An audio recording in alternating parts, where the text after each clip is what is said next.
जानिए यूपी के वाराणसी से, जहां अदिति पटेल ने की पीएम मोदी पर चौंकाने वाली बात। खबर के बारे में विस्तार से जानेंगे, उससे पहले लेंगे छोटा सा ब्रेक के बाद जल्द हाजिर होंगे। इस खबर के प्रायोजक हैं फास्टको। जल्दी हो जाना तो फास्टको बुलाना। बाइक से लेकर लग्जरी कार, सेल्फ ड्राइव पर उपलब्ध। ग्रुप ट्रेवल के लिए लग्जरी बस भी उपलब्ध। सबसे सस्ता एक बार सेवा का मौका अवश्य दें। व्हाट्सएप करें 9044808808। ब्रेक के बाद आप सभी का स्वागत है। खबर यूपी के वाराणसी से, जहां सेवापुरी विधायक की पुत्री अदिति पटेल ने की पीएम मोदी पर चौंकाने वाली बात। देखें वाराणसी से सुजीत कुमार मिश्रा की रिपोर्ट।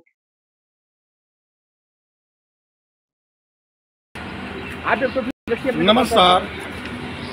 उत्साह बढ़ गया, प्रसन्नता आगे बढ़ गई।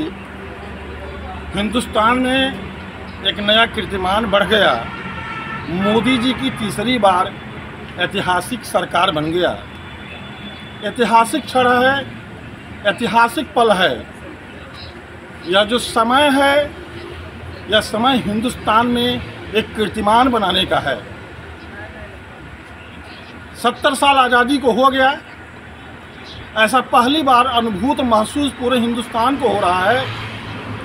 गैर कांग्रेसी सरकार में पहली बार, तीसरी बार कोई प्रधानमंत्री देश को सुशोभित, सुसज्जित और आगे बढ़ाने को बेताब है। कार्यक्रम दिल्ली में शपथ ग्रहण समारोह का है। मोदी सरकार की तीसरी बार सरकार के शपथ ग्रहण समारोह का कार्यक्रम है। यह जो जिला है, यह यहाँ के सांसद, इस देश के प्रधानमंत्री नरेंद्र मोदी जी हैं जो दिल्ली में शपथ ले रहे हैं। यह जो स्थान है, यह सेवापुर विधानसभा का कार्यालय है, भाजपा कार्यालय है। हमारे सामने दिखा दीजिएगा, मेरी आवाज़ के साथ कैमरामैन सबको दिखा दीजिएगा। यहाँ तमाम कम से कम तमाम हजारों की संख्या में भाजपा के कार्यकर्ता मोदी जी के तीसरी बार सरकार गठन के उपलक्ष्य में प्रसन्नता का अनुभूत महसूस कर रहे हैं। और हमारे साथ सेवापुर विधानसभा के कुछ कद्दावर नेता जो कि विधायक जी से जुड़े रहे वंश नारायण पटेल जी हैं, और हिंदू युवा वाहिनी से जुड़े आनंद सिंह वर्की के भाई राकेश सिंह जी हैं। तमाम नाम हैं यहाँ पर, तमाम नामचीन लोग हैं यहाँ पे, और तमाम बीजेपी के कद्दावर नेता यहाँ बैठे हुए हैं। लेकिन हमारे साथ, कैमरामैन थोड़ा सा साथ लाइएगा, हमारे साथ एक नाम है यहाँ की विधायक नील रतन पटेल, नीलू जी की बिटिया, जो कि मैं यह नहीं कह सकता हूँ कि राजनीति में चढ़ बढ़ के बोल रही हैं, लेकिन राजनीति की सुर्खियों में विधानसभा में, सेवापुर विधानसभा में अपनी उपस्थिति दर्ज करा रही हैं। नाम है अदिति पटेल। जरा इन्हीं के माध्यम से दिल्ली में हो रहे शपथ ग्रहण समारोह का यहाँ की जो प्रसन्नता, खड़ी हो जाइएगा, प्रसन्नता जो जाहिर किया जा रहा है अपने हिंदुस्तान के लोगों और दर्शकों को बताने जा रहा हूँ और सच्चाई से रूबरू कराने जा रहा हूँ। मैम, यह जो कार्यक्रम है, यह शपथ ग्रहण का कार्यक्रम है, दिल्ली में हो रहा है। सेवापुर विधानसभा बीजेपी कार्यालय में आप लोग इसका एक प्रसन्नता जाहिर कर रही हैं। इतिहास बना है, क्या कहना चाहेंगी कि इस सरकार का क्या उपलब्धि आगे रहेगा? मैम थोड़ा तेज आवाज़ में, अदिति जी थोड़ा तेज आवाज़ में।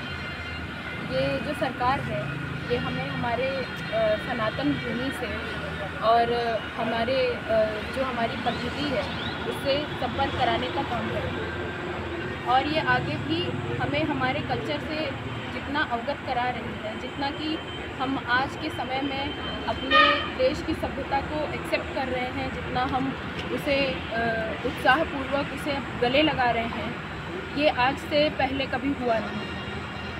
इसी सरकार में ही ऐसा हमें महसूस हो रहा है कि हम अपनी सभ्यता को अच्छे से सेलिब्रेट कर सकते हैं। मैम, उत्तर प्रदेश सबसे ज़्यादा सीटों का प्रदेश है। चूँकि अब यह राजनीतिक बात हो जाएगी तो मैं इस मुद्दे को बदल दे रहा हूँ। मोदी जी तीसरी बार कीर्तिमान बना रहे हैं। देश क्या उम्मीद करेगा? क्या कुछ नई पहल होगी? सनातन तो आपने शब्द बोला, सनातन आध्यात्म के अलावा विकास का क्या मुद्दा, क्या कार्य होगा मोदी जी को, इस पर अपने माध्यम से आप बताइए। जैसे कि आप देख रहे हैं कि देश में देश के आगे के विदेशी संबंध जो हैं वो भी आगे बढ़ गए हैं और हमारे देश की जो दशा है, जैसे सड़कें हो गई, पुल हो गए या स्टैचू ऑफ यूनिटी हो गया या और भी तमाम कार्य हैं जो कि प्रगतिशील रहे हैं पिछले 10 वर्षों में। तो आने वाले 5 वर्षों में तो देश का रूप ही अलग होगा, जैसे कि राम मंदिर और हमारे ज्ञानवापी जो है उसमें हमारा जो सरकार ने किया है वो काफ़ी सराहनीय है। नहीं, बात तो बहुत सही है। अदिति पटेल जी ने बोला कि सड़क का काम, परिवहन का काम, नेशनल हाईवे का काम और इसके अलावा संचार का काम, इसके साथ साथ एक हाईटेक भारत का काम जो मोदी जी का विजन रहा है, बहुत बड़ी विजन रही है। लेकिन अदिति पटेल जी ये बताइए कि इस कार्य के बावजूद भी बनारस में प्रधानमंत्री जी के जीत का जो रहा समीकरण वो कम रहा, ऐसा क्यों? ऐसा कह सकते हैं कि यहाँ पे थोड़ा प्रजा थोड़ा सा कंफ्यूज हो गई, थोड़ा सा लोगों के बयानों से, या कह सकते हैं कि ऑपोजिशन पार्टी है उनके कहने के हिसाब से वो चलने लगी। तो इसमें जनता का कोई दोष नहीं है, वो अपने ही सोच से वो सारा निर्णय ले सकती है। तो इसमें मैं कुछ कह नहीं सकती। मैम, आप भी उपस्थिति दर्ज कराई हैं, इसके पहले भी चुनाव हुआ, विधानसभा का चुनाव हुआ, इसके पहले भी चुनाव हुआ। मैम अदिति पटेल जी, आप उपस्थिति दर्ज कराई हैं, तो क्या आगे का आपका राजनीति का रणनीति क्या होगा? आप तमाम टेक्निकल टेक्नोलॉजी का पार्ट, संचार का पार्ट, थोड़ा सा को मैं बीच में रोका जो है, मैं बस एक बात और पूछ करके अपने चीज़ों को मैं आगे बढ़ाऊंगा। मैम बस एक बात बताइएगा, क्या एक युवा आप हैं, युवा नेतृत्व के प्रखर या प्रगति की तरफ आप बढ़ रही हैं, एक क्या संदेश देना चाहेंगी हिंदुस्तान के करोड़ों युवाओं को सेवापुर विधानसभा के विधायक के बिटिया के तौर पर? आप मैं सभी युवाओं को ये बताना चाहती हूँ कि कभी भी किसी भी परिस्थिति में हमें अपनी हिम्मत नहीं हारनी चाहिए। हमेशा अपने आप को जोड़ करके कभी भी परिस्थिति को ये नहीं सोचना चाहिए कि बहुत बड़ी है। हमको हमेशा ये सोचना चाहिए कि हम इस परिस्थिति में आगे क्या कार्य कर सकते हैं।